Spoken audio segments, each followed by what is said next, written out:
Greetings, old-timey Latin grammar enthusiasts. We are going to cover Cyclops, which is the continuation of the incredible number of nuances of the ablative, some real, some fake, but all on the AP.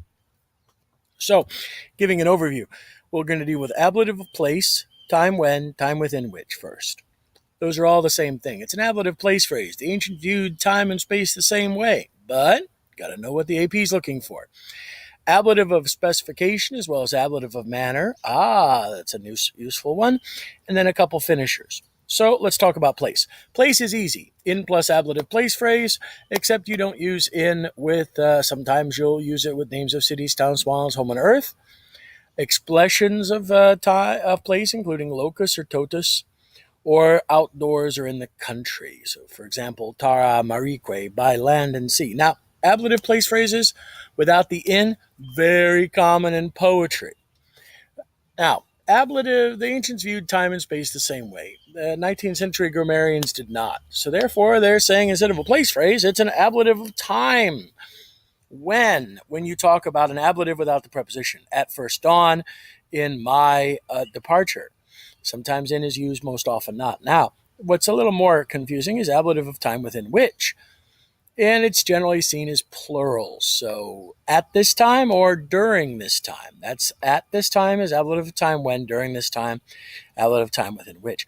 In 5 years, during those 5 years, twice times in a day, in the Punic Wars, for example. So we have paucis annis, time expression. Don't use the ablative, but it's plural, so it's an ablative of time within which.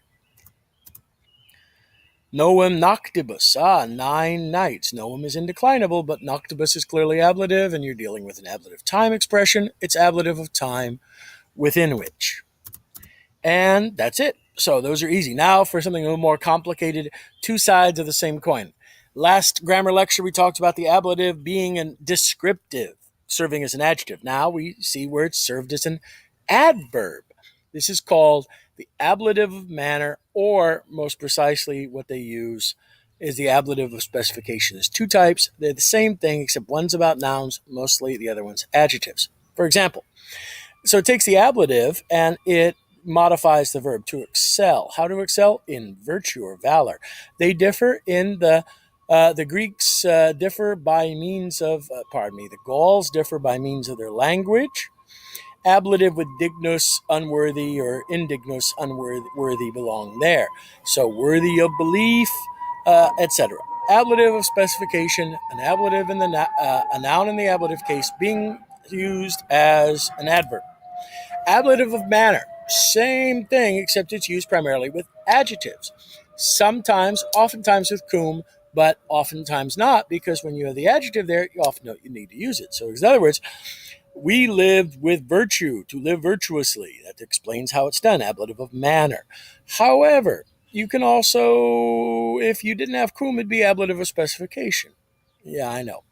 So he came with speed. The cum tells you it's ablative of manner. Now, if you have an adjective, you generally speaking don't have to worry about it.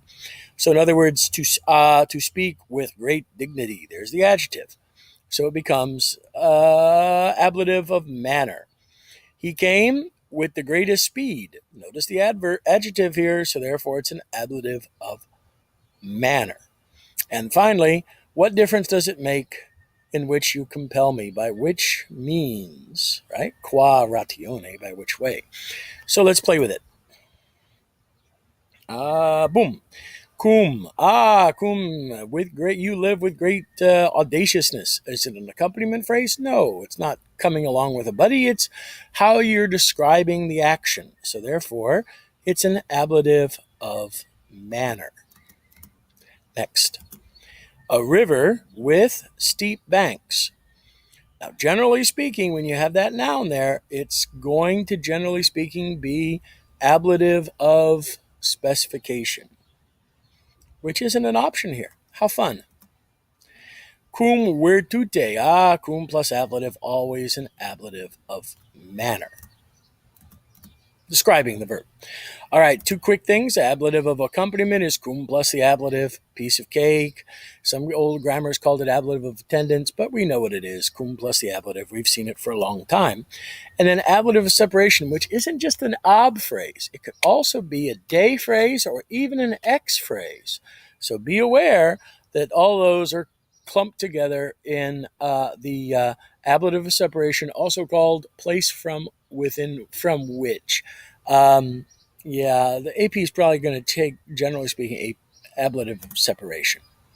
Prepositions are often found without the ablative of separation with verbs of abstaining, removing, relieving, or excluding. He liberated, that's the common one, the citizens from fear. We were defended from the fierce Gauls. Also, with ablatives of separation, you don't use ob with names of cities, towns, small islands, home, and earth, having set out from Carthage, having returned from Cyprus. So therefore, we have here cum plus the ablative, that's always. Is it talking about manner or is it talking about accompaniment? The son will be sitting with them, accompaniment. The prohibit the farmers, ablative of separation with prohibit. And then finally, Cornelia will call, evil Cornelia will call you from Troy, ablative of separation with names of cities, towns, smalls, home, and earth. All right, with Cyclops and Beast, that takes care of all the 95 bazillion uses of the ablative. Enjoy your grammar lecture, and until next time, aloha.